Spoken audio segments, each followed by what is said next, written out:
Mesdames, Messieurs, bonsoir. Le débrief de l'actu de la semaine, c'est ici sur Club Média 7. Club Média 7, le carrefour des journalistes, éditorialistes, chroniqueurs et analystes politiques. Je reçois pour l'exercice de ce dimanche soir Marcel Zoumenou, directeur de publication du quotidien La Nouvelle Tribune. Marcel Zoumenou, bonsoir. Bonsoir Lénaïque. Gabin Goubi, rédacteur en chef du quotidien Le Matinal. Gabin Goubi, bonsoir. Bonsoir Lénaïque, bonsoir téléspectateurs. Pour des raisons techniques, la revue de presse hebdomadaire n'est pas disponible. Place donc à la deuxième rubrique de l'émission, 7 jours au Bénin.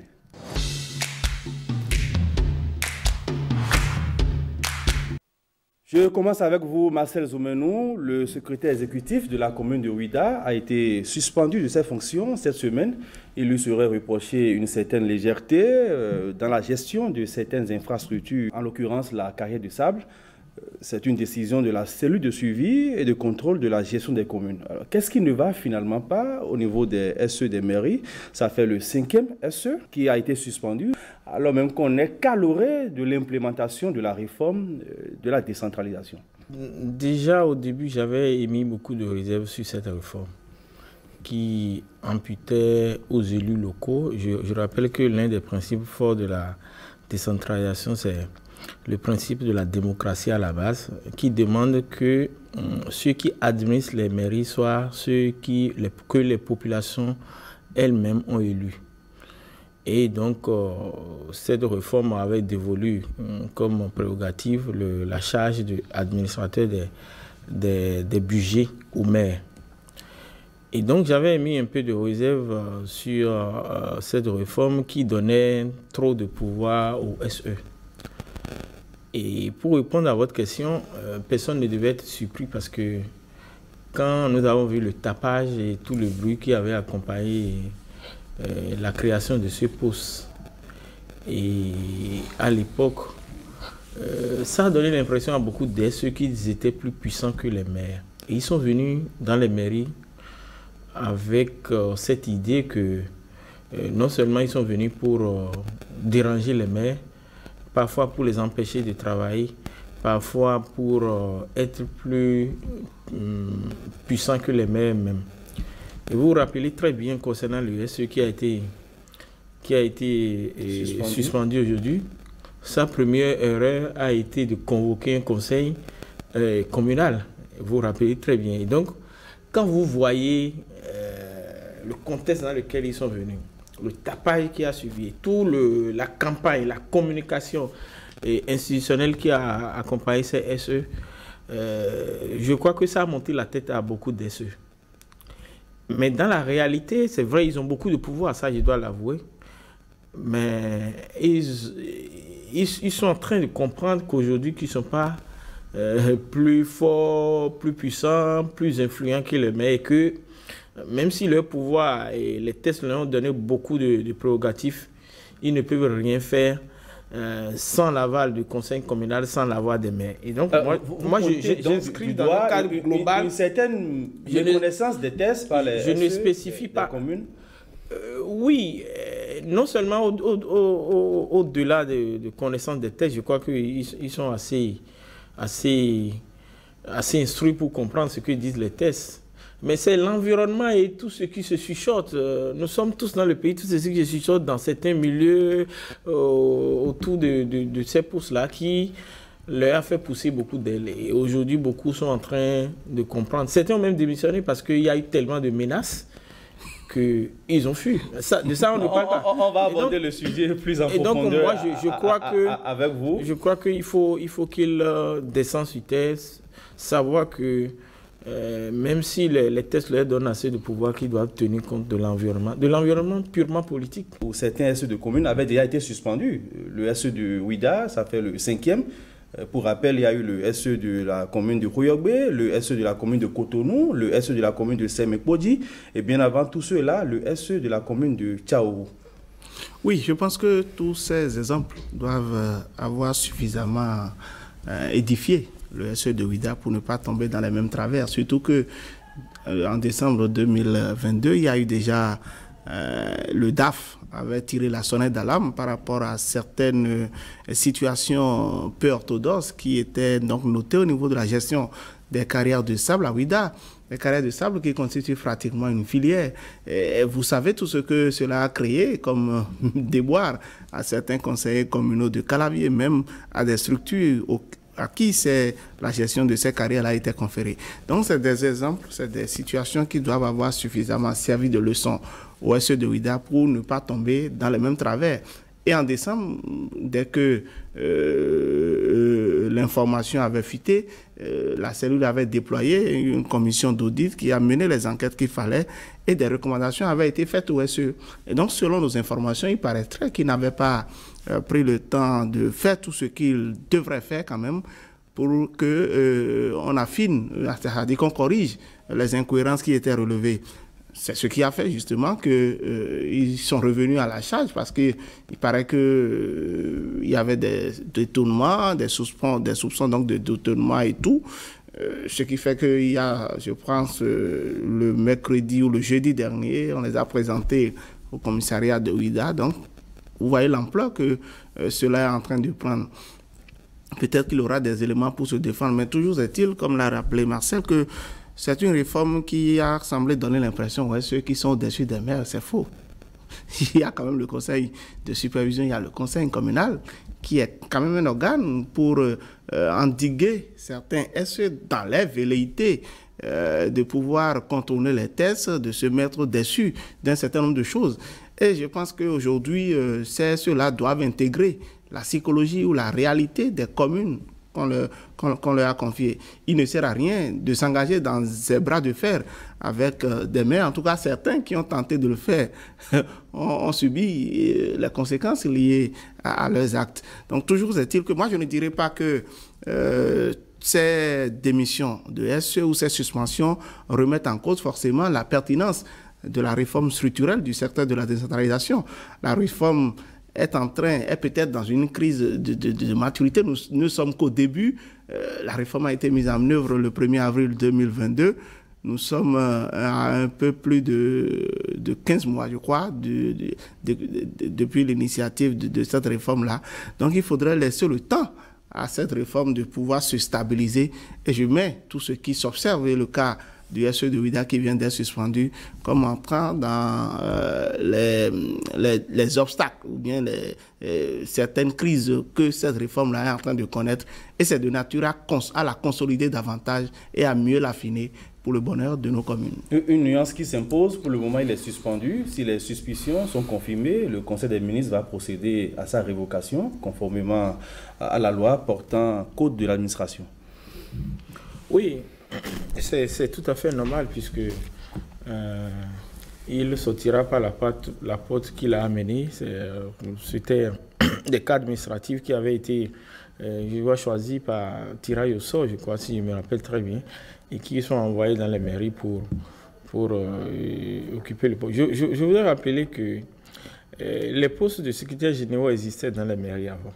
C'est vrai qu'ils n'ont pas la même taille, la même envergure, la même étoffe que ceux-ci, parce qu'aujourd'hui, la loi est très précise. Il faut avoir un bac plus 1 avec des expériences, alors qu'avant, on voyait des gens qui avaient que le bac qui était secrétaire général. Alors, le processus de désignation est quand même bien rigoureux. C'est sur la base d'un répertoire de gens ayant le profil, de gens qui sont quand même à même de bien faire le job sans anicroche. Oui. Mais c'est des choses inhérentes à la vie. Ce n'est pas parce que tout est taillé, le procédure, quelqu'un a été bien recruté au bout d'un processus transparent, rigoureux, qui n'a pas de défauts en lui, qui n'a pas quelques faiblesses devant l'argent, qui n'a pas quelques faiblesses, quelques légèretés dans ses comportements. Et donc, il n'y a pas eu d'enquête de moralité, il n'y a pas eu d'enquête sur le comportemental. Et c'est difficile de savoir comment chaque individu va réagir face à un certain nombre de choses. C'est vrai que moi, je fais partie de ceux qui disent que quelles que soient les lois et la rigueur des lois, il y aura toujours quelques gens qui vont aller au-delà. Mais je rappelle que ce qui a fondamentalement influencé ces SE, c'est toute la campagne qui avait amené, qui avait la chose là. Et vous insistez là-dessus, apparemment. Non, comme si vous n'étiez pas dans le pays. Moi, j'ai vu toutes les télévisions. Non, mais dans le feu de l'action. Aujourd'hui, je crois que beaucoup sont en train de comprendre que, oui, être SE, on doit être un peu quand même humble, faire le travail pour lequel ne pas se montrer plus royaliste que le roi. Et donc, pour pour moi, si quelqu'un commet des fautes, il faut le sanctionner. Et il faut le sanctionner. Je crois que c'est ce qui va être fait si les enquêtes arrivent à prouver que les fautes sont confirmées, il faut les sanctionner. Il y a pas, vous semblez vouloir répondre à Marcel par rapport à l'enquête de moralité? Non, c'est vrai qu'aujourd'hui, les gens peuvent passer tout ce filtre-là et on ne peut pas présager, a priori, de ce que du comportement que l'homme pourrait déployer une fois qu'on le met dans une situation de travail. Et vous savez que les gens peuvent tricher toute leur vie durant et aujourd'hui, bon, se corriger aussi au fil du temps. Donc, c'est des aspects encore que les enquêtes de moralité chez nous, ça se limite juste au contrôle sur le casier judiciaire. Il suffit que la personne ait une certaine, que son casier judiciaire soit vierge pour qu'on le crédite d'une certaine moralité, bonne moralité, d'une certaine bonne foi, ce qui n'est pas souvent le cas. Mais au-delà de ça, je pense quand même que les SE ont intérêt à collaborer avec les maires. Les maires ne doivent pas être perçus. C'est vrai qu'il y a eu cette campagne maladroite qui a semblé opposer les SE aux maires, parce que désormais les SE c'est eux qui sont les ordonnateurs des budgets des communes, donc ils se sont vus, ça leur a fait monter des ailes, ils se sont vus au-dessus, n'est-ce pas, des maires, ce qui ne doit pas être le cas. Mais juridiquement, donc, il ne devrait pas y avoir conflit d'attribution. Oui, c'est parce que bon, les maires se sont vus aussi arracher le biberon. Vous avez vu tout le débat qui a prévalu avant même l'adoption de cette réforme, ça avait semblé houleux. Vous avez vu un maire pratiquement très remonté à l'occasion qui demandait pratiquement devant le chef de l'État, remettez-nous nos budgets parce que sans budget, nous ne pourrons véritablement rien faire. Toujours est-il aujourd'hui que la philosophie de cette réforme, c'est ça qu'il faut, qui est l'essentiel. Il était temps, et c'est tout à fait normal qu'on puisse séparer les fonctions techniques des fonctions techniques et administratives des fonctions politiques. Le maire reste l'autorité politique. Et forcément, les intérêts du maire, la vision du maire ne peut pas être celle du SE ou des autres cadres techniques de la mairie qui sont plus orientés vers l'atteinte des objectifs, vers les résultats. Donc, dans ces conditions-là, je pense que les deux autorités ont intérêt à trouver le juste milieu, à arrimer leur position pour que dans une certaine cohésion, on puisse parvenir au développement. Aujourd'hui, il ne faut pas faire la langue de bois, faut le reconnaître. On ne sent pas véritablement les choses bouger au niveau de nos municipalités, de nos communes. Donc, il faut laisser à cette réforme-là le temps d'atteindre une certaine maturité pour que véritablement on voit les choses bouger au niveau des communes. Justement, relativement à la maturité de cette réforme, que faut-il faire pour qu'à l'avenir, on n'assiste plus à de pareils cas? Non, et mon ami Confrère Gabin a fini par dire quelque chose qui me revient. Oui, on ne voit rien bouger. C'est-à-dire, il y a eu beaucoup de réformes qui ont été faites, que j'ai appelées des réformes cosmétiques. C'est-à-dire, on a fait les réformes comme si bon, tout ce qui avait été fait dans le passé était mauvais, qu'il fallait reprendre tout.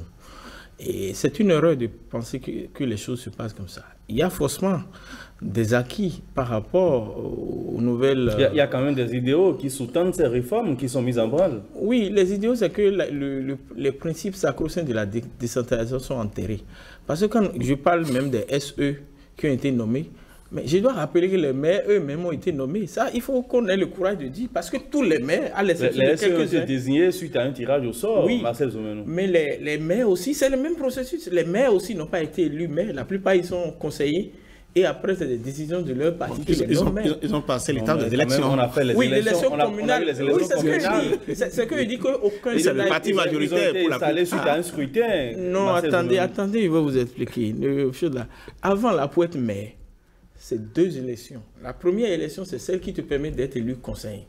Et après, tu vas challenger au sein du conseil communal et tu bats campagne et les gens votent.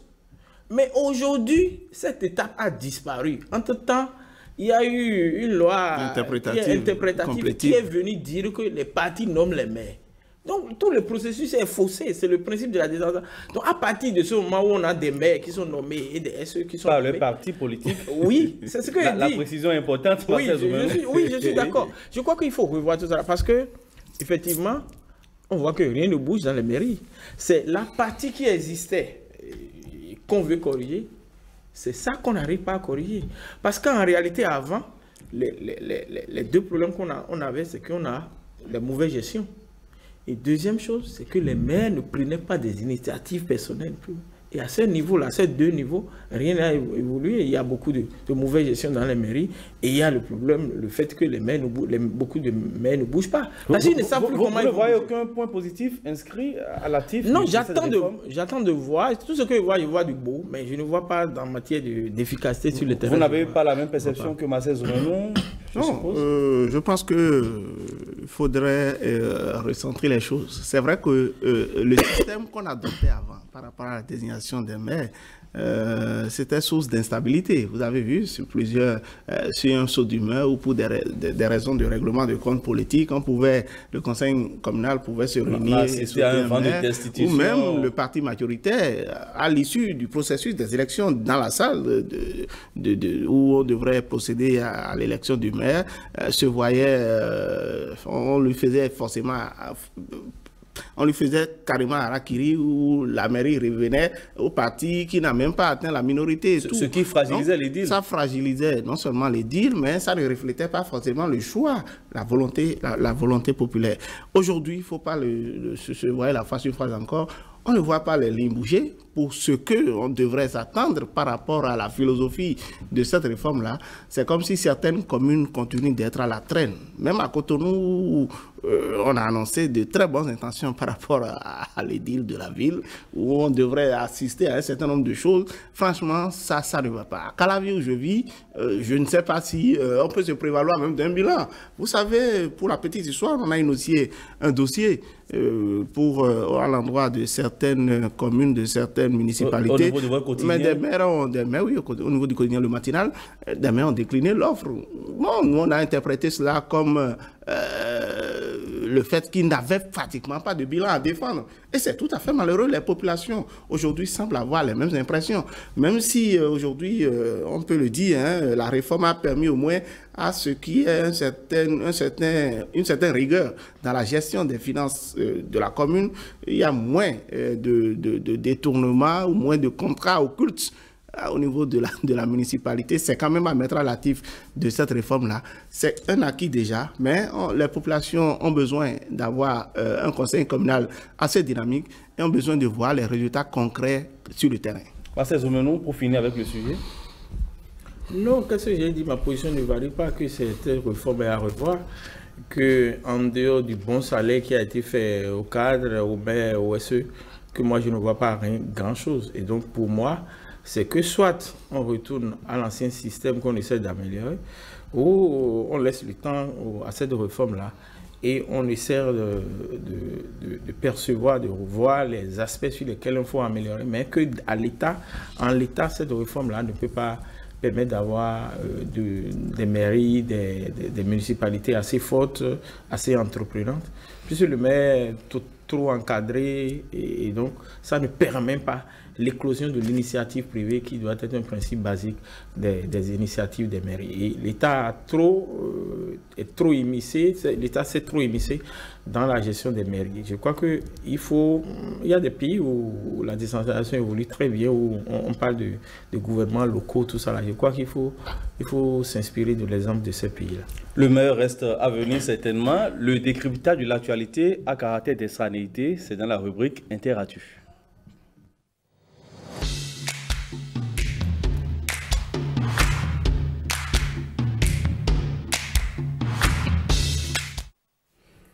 Le Niger occupe toujours la une de l'actualité internationale. Tiani et ses hommes qui ne veulent pas démordre. En face, la communauté économique des États de l'Afrique de l'Ouest, dont le ton reste ferme. Alors, en plein 21e siècle, le mode d'accession au pouvoir devrait-il être le putsch? Absolument pas. Ça, je préfère être péremptoire dans la réponse. On ne devrait pas, en plein 21e siècle, au moment où beaucoup de peuples aspirent à la démocratie, passer par des couloirs ou des raccourcis pour accéder au pouvoir. Cela ne s'explique pas, surtout que c'est l'armée qui s'est arrogée, qui s'est permis le vilain luxe de prendre en otage le chef de l'État constitutionnellement élus, donc d'embrigader la volonté populaire pour pouvoir s'ingérer dans les affaires publiques. Vous savez que au sein d'une république, l'armée a ses missions, le politique est également doit rester dans son couloir, ainsi de suite. Les choses sont organisées ainsi, surtout que dans ce qui s'est passé au Niger, là, c'est comme si des gens sur un saut d'humeur se sont permis un beau matin d'aller voir le chef de l'État, de lui dire ben, désormais tu n'es plus maître des lieux, c'est nous qui prenons le contrôle. On a peut-être dans la foulée des discussions, dans la journée après, informer certaines entités de l'armée à rallier la cause et tout. Donc franchement, c'est de la plaisanterie. Moi, je prenais ça au début même de ce mercredi 26 juillet là comme une plaisanterie de mauvais goût, mais cela a fini par se confirmer tard dans la soirée. C'est un scénario classique. Déjà en Afrique, oui, c'est un scénario classique, mais c'est triste que cela se soit passé ainsi, surtout que le Niger est un pays dont les indicateurs étaient au rouge il y a encore quelques mois, où le président Mohamed Bazoum a administré la preuve de sa volonté de faire bouger les lignes, d'implanter, d'agir sur certains leviers pour que le pays amorce une véritable voie de développement. Et donc on met cours à cela.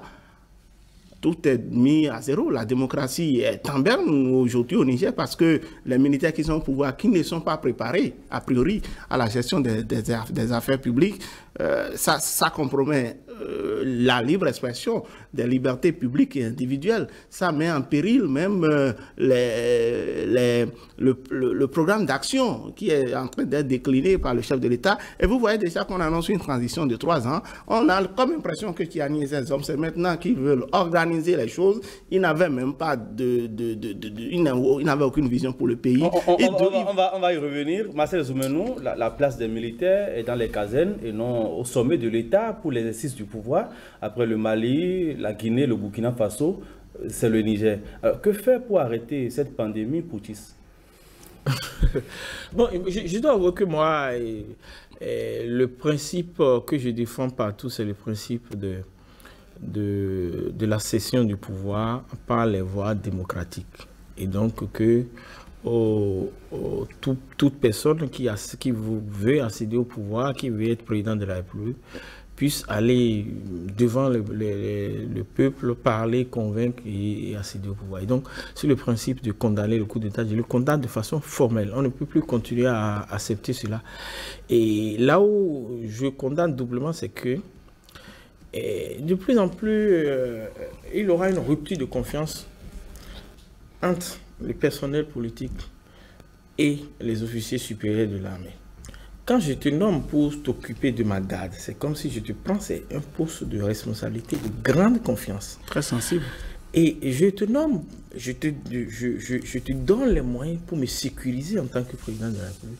Et quelques jours après, tu retournes l'arme que je t'ai donnée pour me sécuriser contre moi et tu m'enfermes. Ça pose un problème. Et donc, parce que ça, c'est peut-être un débat qui devait être fait par les officiers. Moi, je ne suis pas militaire, les officiers militaires, mais ils doivent commencer par se poser assez de questions.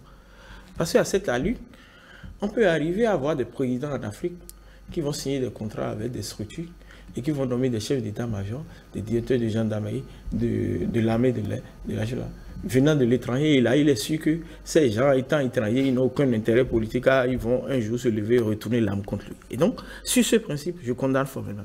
Mais il doit aussi reconnaître que cette réjouissance des coups d'État, l'une des causes de cette réjouissance des coups d'État, c'est les autres coups d'État institutionnels et civils dont on ne parle pas souvent. Et qui fait qu'un président civil, parce que les principes démocratiques disent qu'il faut passer par une élection, organise quelque chose qui ressemble à une élection, mais qui n'en est pas une, et pour se faire élire. Et je dois aussi parler de ceux qui font des coups de force, violent et tripatouillent les constitutions pour rester au pouvoir. On est en train de voir avec le cas de la Centrafrique. Et ces cas-là, nous devons les condamner autant que nous condamnons les coups d'État. Maintenant, comment on peut empêcher cela? Je ne sais pas. Mais avec le temps, j'ai commencé par comprendre que les militaires qui ont aussi étudié comme les civils, qui ont peut-être les mêmes diplômes que les civils, peut-être même plus diplômés que les civils, on commençait par se dire, hein, j'imagine quelque chose, ça peut être faux, mais ce qu'ils font là, nous-mêmes, nous pouvons faire, puisque après tout, on a étudié comme eux, ils viennent, ils se sucrent, ils ramassent assez d'argent. Et donc, il faut que nous-mêmes... Leur rôle n'est pas de gouverner. Voilà, il faut que nous-mêmes, on utilise ce qui est notre force, l'arme qu'on nous a remis pour sécuriser le pays et les populations, qu'on utilise pour accéder au pouvoir, pour aller gagner un peu d'argent. Parce que moi, je ne comprends pas ce que ça veut dire, une transition de 3 ans, alors que personne n'était obligé à faire le coup d'État, les institutions étaient en place. Il veut faire quoi dans la transition de coup d'État? Et ce qui fait qu'aujourd'hui, moi, j'ai une grande réserve par rapport à toute la passion qui accompagne aujourd'hui les coups d'État dans la sous-région, sur les réseaux sociaux. Il y a beaucoup qui se font l'apologie des coups d'État. Ce qui fait que moi, j'ai des réserves, c'est que la plupart de ces militaires qui sont arrivés au pouvoir ont utilisé comme argument principal la faillite sécuritaire dans leur pays.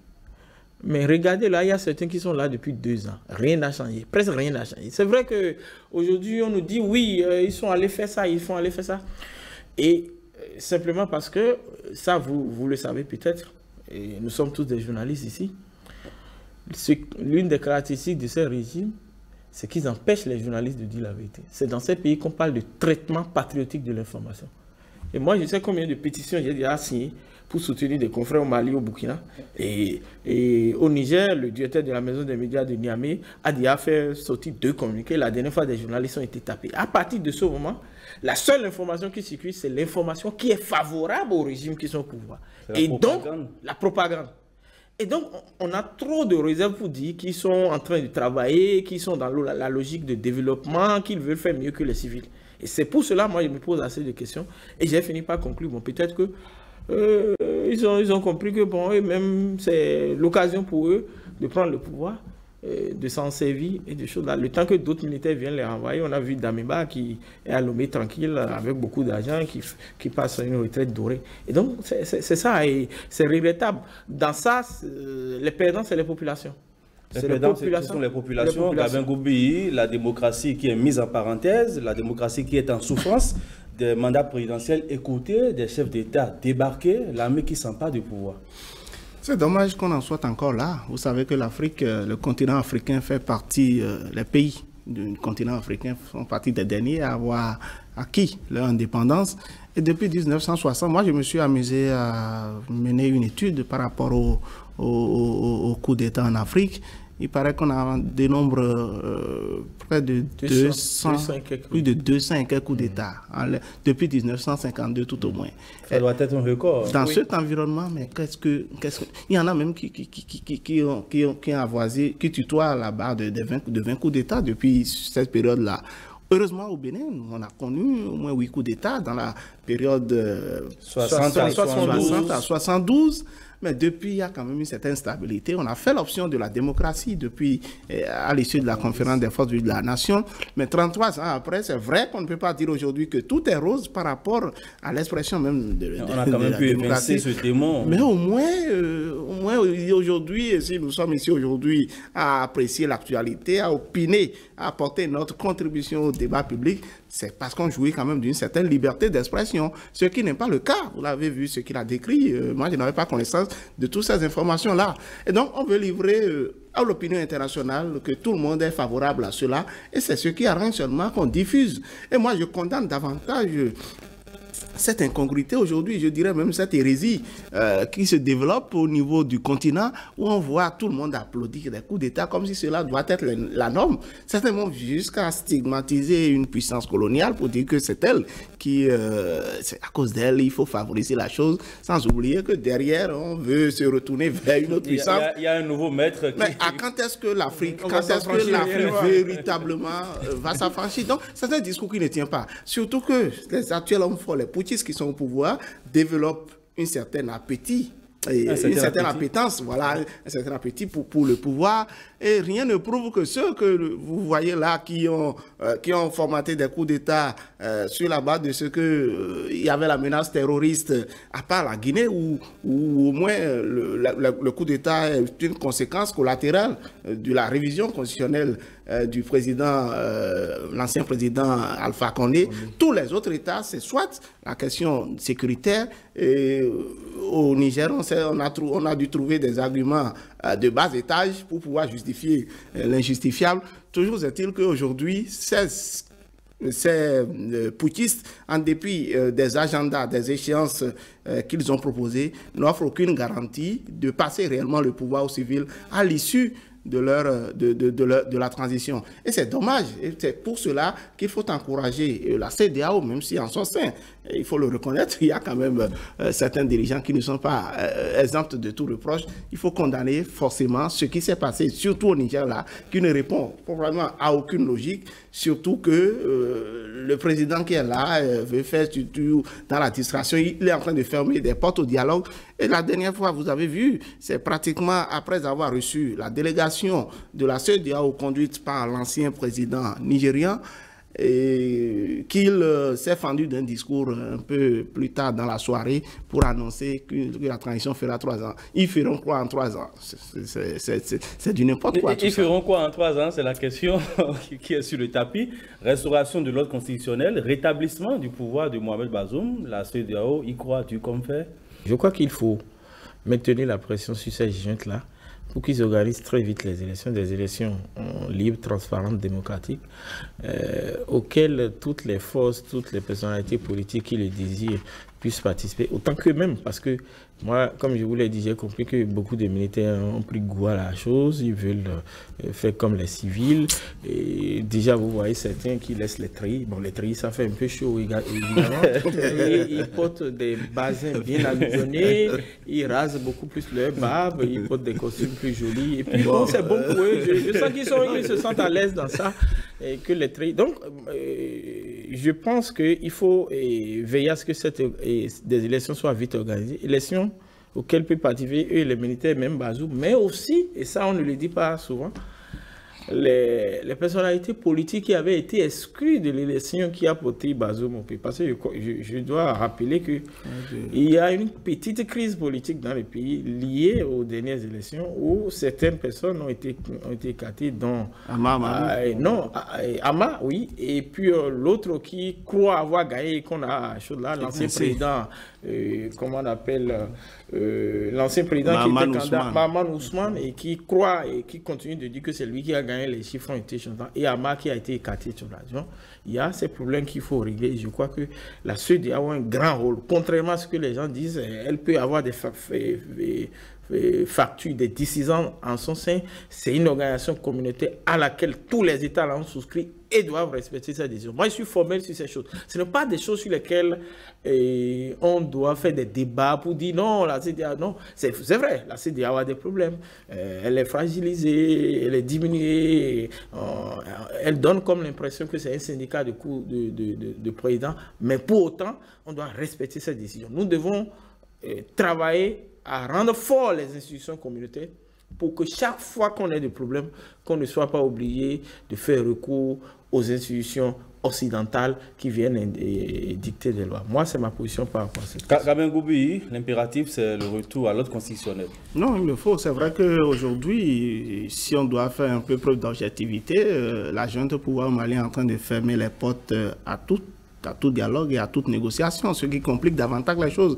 On a comme impression que la CEDEAO évolue dans sa ligne pour dissuader les putschistes, mais ceux-ci, à contrario, évoluent foncent tête baissée. Ils sont partis jusqu'à nommer un premier ministre, former un gouvernement et annoncer même l'échéance de la transition. Donc, c'est des actes de provocation, peut-être pour tendre les nerfs aux dirigeants de la CEDEAO, vivement qu'on trouve le terrain d'entente. Moi, je ne suis pas partisan de l'intervention militaire, mais j'ai bien peur que la posture actuelle qu'adoptent les autorités putschistes contraignent la CEDEAO à pouvoir envisager cette option ultime.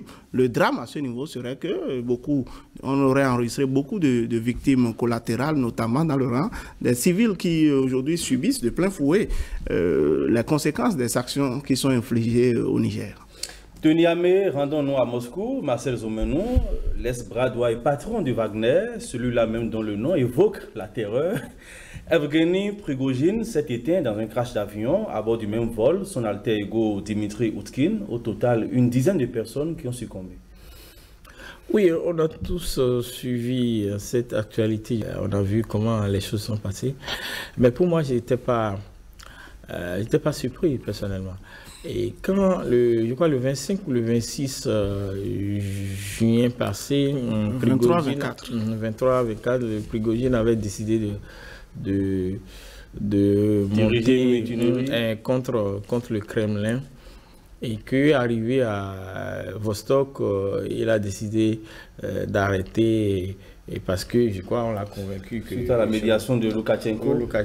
Donc quand j'ai vu ça, je me suis dit, ça c'est l'erreur fatale que ce monsieur a commis. Parce que souvent pour ces genres de choses, quand vous reculez en cours de route, c'est pas souvent évident. Et pour l'histoire du Bénin, quelqu'un a tenté un coup d'État en 1915, il est venu jusqu'à devant le collège POP avec son équipe, et après on l'a convaincu, il est retourné au camp de Ouida, et le soir la radio nationale a fait passer des communiqués pour dire atteinte à la sécurité de l'État, et il a été rappelé. Ceux qui connaissent l'histoire savent qu'il parle de janvier à Soba.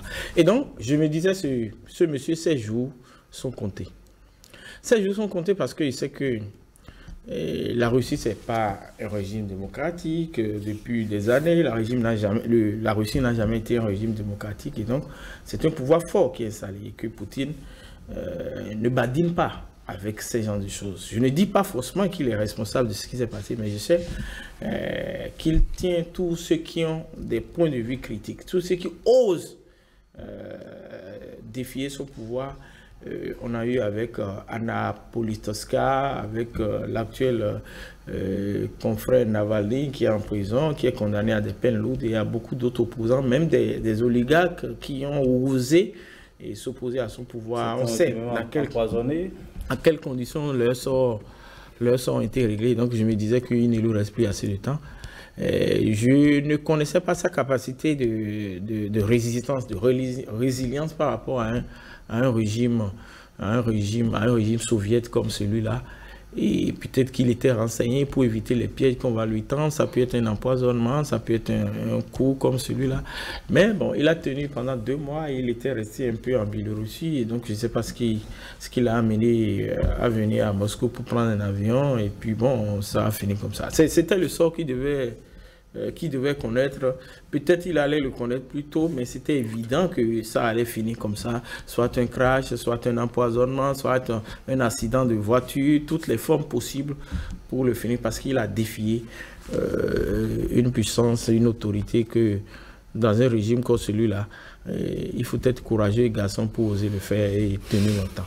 Kamen Goubi, il y a 2 mois, le monstre que Vladimir Poutine a fabriqué s'est rebellé contre lui-même. On se souvient encore de cette mutinerie ratée contre les forces armées russes. Pour certains observateurs avertis, cette mort ne doit pas être surprenante, comme le dit Marcel Zomenou, connaissant les méthodes du patron du Kremlin. Non, il a dit, et il n'est pas le premier à le dire. Vous savez, le président Joe Biden, apprécié, a dit que c'est naturellement ce qui devrait arriver. Et même dans les propos du patron du Kremlin, Vladimir Poutine, on a senti quand même si après cela a été nuancé, qu'il en est pour quelque chose dans ce qui est arrivé à l'autre. Voilà quelqu'un, vous perdez un allié de vieille date, plus d'une trentaine d'années de relation. Vous dites, il déplore sa mort, très talentueux, mais qu'il a commis des erreurs. Écoutez, c'est des propos qui veulent tout dire. On n'a pas besoin de sortir de Jupiter pour décrypter un peu la portée de ce que Vladimir Poutine est en train de dire là. Et donc, Prigojine devrait le savoir, qu'il a affaire à quelqu'un quand même qui est très futé, qui ne laisse pas passer certaines choses. Le mot pardon n'existe pas dans le dictionnaire de Poutine. C'est quelqu'un qui ne pardonne pas, qui ne lésine pas avec certains principes. Et donc, Prigojine a osé défier l'autorité du patron du Kremlin, eh bien, il en a fait les frais. Je pense qu'il aura appris à ses dépens qu'on ne s'amuse pas avec quelqu'un comme ça. Et c'est dommage que cela lui soit arrivé. Je me suis étonné même que le président ukrainien Volodymyr Zelensky soit monté au créneau pour dire qu'il n'a rien à voir avec la mort de Prigojine. Ben, qui n'a rien à voir, que Poutine n'a rien à voir. Non, que l'Ukraine n'a rien à voir. Tout le monde sait que ce qui devrait arriver, comme vous l'avez dit, ces jours étaient comptés. Et donc, ce qu'il a fait là, ou même si on l'a dissuadé de cette mutinerie qui devrait organiser contre le pouvoir de Kremlin, c'était juste, Poutine a juste laissé passer le temps pour que, bon, si cela était fait dans la foulée, on pourrait suspecter d'office, tirer les conclusions de ce qu'il a participé à cela, mais on a laissé passer peut-être 2 mois pour pouvoir organiser cela. Et puis, ça ne devrait pas surprendre. Vous savez, quelqu'un comme ça ne peut pas mourir dans des conditions d'urgence sur son territoire. Prigojine, c'est quand même le patron de la milice Wagner, quelqu'un qui coordonne l'opération militaire de la Russie en Ukraine et dans beaucoup d'autres pays. Il était à bord du même vol que son alter ego. Oui, non, c'est pour éliminer toute cette race-là. Écoutez, quand vous fabriquez un fétiche qui se retourne contre vous, aujourd'hui, l'hégémonie de cette milice est en train de s'étendre, ça arrive de constituer un os dans la gorge de Poutine. Donc, il faut l'éliminer. Et c'est un signal aux pays africains qui, aujourd'hui, s'inscrivent dans une certaine dynamique de ruer vers la Russie pour dire que le nouvel allié que vous êtes en train d'avoir, attention, c'est quelqu'un qui ne badine pas avec certains principes, qui ne laisse pas passer certaines choses. En tout cas, je parle de ce que nous avons constaté depuis quelque temps. Eh bien, Poutine, c'est quand même quelqu'un qu'il faut craindre, qui ne fait pas dans la dentelle s'il faut frapper sur certains fronts. Marcel Zoumenou, on va s'intéresser un peu au profil du personnage. Il a quand même eu un parcours assez atypique. C'est vrai, c'est un oligarque russe, mais avant tout cela, c'est un délinquant qui a été condamné à plusieurs reprises à sa sortie de prison. Il a pu faire fortune dans le domaine de la restauration. Il était vendeur de saucisses au départ, avant d'être propulsé à la tête du groupe Wagner. Oui, d'abord, je dois préciser que il a en commun avec Poutine le fait qu'ils sont de la même ville, cette ville que vous connaissez, Saint-Pétersbourg. Et vous savez, c'est le faible de tous ceux qui développent un pouvoir autoritaire. Malgré qu'ils sont très durs, ils sont un peu indulgents, un peu ouverts, un peu gentils avec les gens de leur milieu. Et donc, quand vous voyez la plupart des gens qui sont autour de lui, c'est les gens de la ville de Saint-Pétersbourg.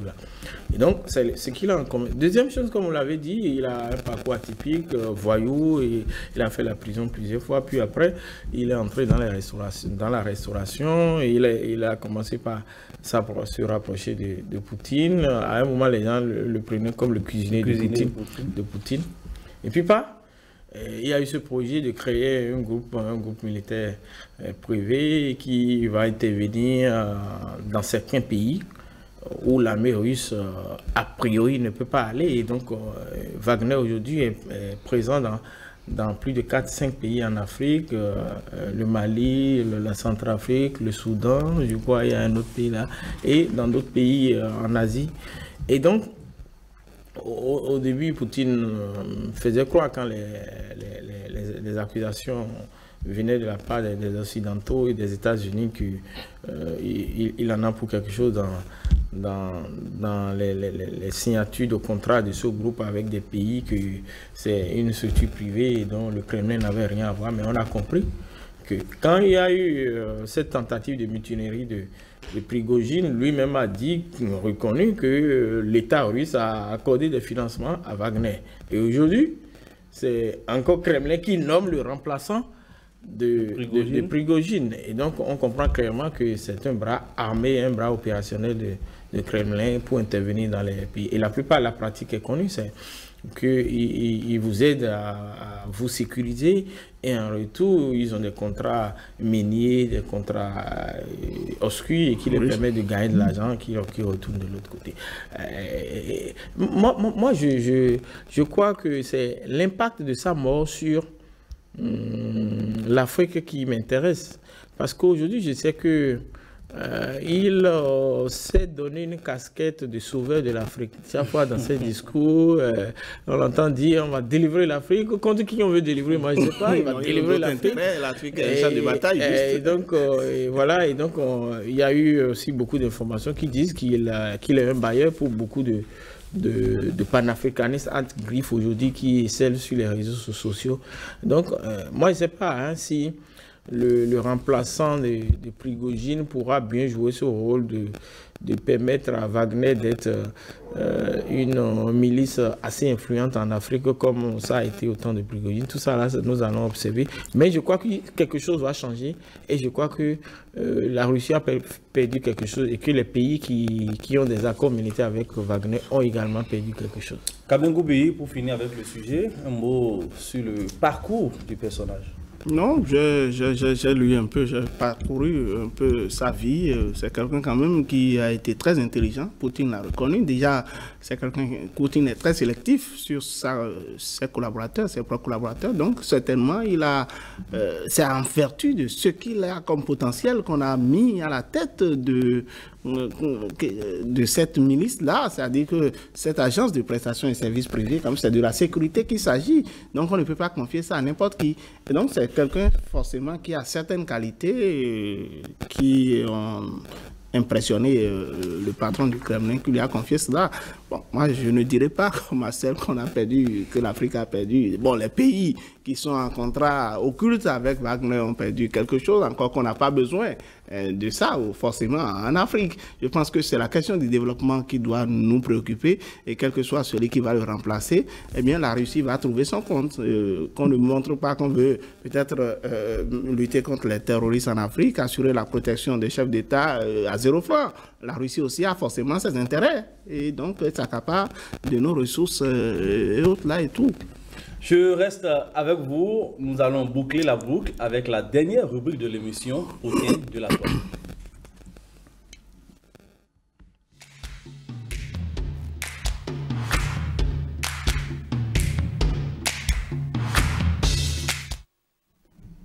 L'actualité sur la toile, c'est le site diarobi.com qui a révélé l'information. Marcel Zoumenou, un jeune homme de 36 ans, prénommé Fulbert, s'est donné la mort et pour cause, sa dulcinée Charlotte, 28 ans, à cause de qui il a perdu son emploi, s'étant plusieurs fois absenté au service afin de lui faire plaisir à travers les grandes villes du Bénin et les capitales de la sous-région, s'est envolé pour les États-Unis avec un autre homme dont elle est tombée enceinte. À souligner que l'emploi de Fulbert était très bien rémunéré, un poste qu'il a pu avoir après plus de 10 ans de chômage. Fulbert a vu la dame partir, la dame qui a vendu le véhicule qu'il lui a offert avant le voyage. C'est assez sulfureux. C'est un fait divers qui me fait rire. Bon, je dois dire que c'est difficile pour moi d'opiner sur ces genres de sujets parce que je ne sais pas comment chacun vit l'amour. Moi, je crois que Fulbert, le fameux Fulbert père à son âme, doit être quelqu'un qui vit l'amour avec grande passion. C'est différent de moi, ma personne. Et donc, c'est en fonction de ce qu'il vit qu'il a posé les actes. Et donc, qui, pour beaucoup de personnes aujourd'hui, peut paraître à la limite comme un envoûtement, hein, prendre des risques de laisser son travail pour faire plaisir à une femme et au finish perdre le travail, perdre également la femme et perdre la vie. Je crois que ça ressemble à Roméo et Juliette et de moins en moins on a ces amours-là encore. Bon, si lui là, bon, c'est à son actif, c'est bien, mais malheureusement ça l'a conduit là où ça ne devait pas le conduire. Et je trouve que c'est regrettable. Et moi, ça m'amène à dire que, quelle que soit la passion, quel que soit le degré de sentiment, qu'il faut un peu de dose de rationalité et de réserve dans l'amour est aveugle, dit-on. Gabin Goubi, Fulbert s'est évanoui quand il a découvert le poteau rose et a constaté que Charlotte a quitté la maison qu'il lui a louée. Il fut d'urgence conduit aux soins et le lendemain, il a été retrouvé mort dans sa chambre à Cotonou. Il est parti en laissant un écrit. Non, mais j'ai lu l'histoire, moi, plutôt, ça m'a fait marrer. C'est un fait social, c'est une réalité peut-être que vivent beaucoup de personnes. Mais c'est triste, c'est un acte l'acte de suicide commis pas Fulbert d'une lâcheté extrême, parce qu'il ne faut pas se voir la face. Vous avez oublié de le dire, il a connu Charlotte en 2022. Donc c'est dans l'espace d'un an. Dans l'espace d'un an, vous avez fait voyager pratiquement Charlotte dans tout le Bénin, dans certaines capitales de la sous-région. Il a payé une voiture, il a loué une maison. Il se permet même de laisser son emploi qui lui a permis d'avoir assez de moyens pour pouvoir satisfaire tout ça. Il a passé 10 ans dans le chômage avant de trouver un emploi quand même aussi bien rémunéré. Et il se sacrifie sa vie. C'est-à-dire il oublie tout ce parcours qu'il a fait. Et à cause d'une histoire de sentiment, encore que je me demande comment réellement ils ont passé ce qu'on appelle l'amourette. Est-ce que le sentiment que lui avait pour Charlotte était véritablement partagé? C'est vrai qu'il faut avoir un certain degré d'expérience pour apprécier certains codes, parce qu'il ne faut pas aimer quelqu'un aveuglement. Certainement que Charlotte a profité de sa situation, son aisance matérielle pour pouvoir, le coquifier comme il le faut. Bon, elle aura certainement rencontre, mais c'est une occasion d'inviter nos jeunes frères et tous ceux qui s'engagent dans des relations sentimentales de mettre un peu de mesure, d'être, de ne savoir que il peut s'agir d'un coup de foudre au départ, c'est-à-dire de prendre suffisamment le temps de pouvoir connaître votre partenaire avant de vous lancer dans des dépenses aussi folles. Parce qu'aujourd'hui, c'est difficile de trouver le vrai amour. Il ne faut pas se voiler la face. C'est les intérêts que tout le monde vit. Les expériences ne sont peut-être pas les mêmes, mais on a suffisamment de cas aujourd'hui qui nous amènent à une certaine présence. Je ne dis pas qu'il ne faut pas aimer, qu'il ne faut pas s'engager, même si aujourd'hui on constate que beaucoup ne veulent plus s'engager dans des relations hommes-femmes. Parce qu'on a tellement vécu de déceptions, de déboires, que ça pose une crise. C'est-à-dire que c'est une forme de crise au niveau de notre génération, et je pense que c'est des choses qu'il faudra corriger. Maintenant, quitte à se donner la mort parce qu'on a perdu une femme, et qu'on peut l'aimer même follement, des gens ont vécu pire dans ce pays. Son boulot aussi, à cause de la femme en question. Mais lui, il a mal apprécié peut-être les faits. Pourquoi est-ce que Fulbert, le feu Fulbert, dont je salue la mémoire ici, a plutôt décidé de voir le verre à moitié vide que de le voir à moitié plein. Un petit détail, Marcel Zoumenou, oui. Selon les confidences d'un proche de Fulbert, les amoureux n'ont eu débat que 2 fois. Mais c'est ça, vous voyez à quoi l'aberration, c'est 2 fois en l'espace d'un an, et vous permettez de payer voiture, tout, vous mettez la femme autant à l'aise, mais c'est des gens peut-être qui n'ont pas bien passé leur jeunesse, comme on le dit en grille, parce qu'il faut quand même avoir un certain degré d'expérience pour pouvoir canaliser les ardeurs d'une femme et de pouvoir véritablement intégrer une relation plus ou moins sérieuse. Votre point de vue pour finir avec le sujet, Marcel Zoumenou? Il y a Dalo Godo qui avait fait une chanson, et Lobomi, ouais. Je crois qu'on l'a inventé. Il a été boitémisé, voilà. Merci à vous, cher Marcel Zoumenou. Je le rappelle, vous êtes le directeur de publication du quotidien La Nouvelle Tribune. Merci. Merci à vous aussi, Gabin Goubi, rédacteur en chef du quotidien Le Matinal. Merci, c'est bon. Merci à toute l'équipe de préparation et de réalisation de cette émission Club Média 7. Merci à vous aussi, chers amis téléspectateurs, vous qui nous avez suivis. À très vite.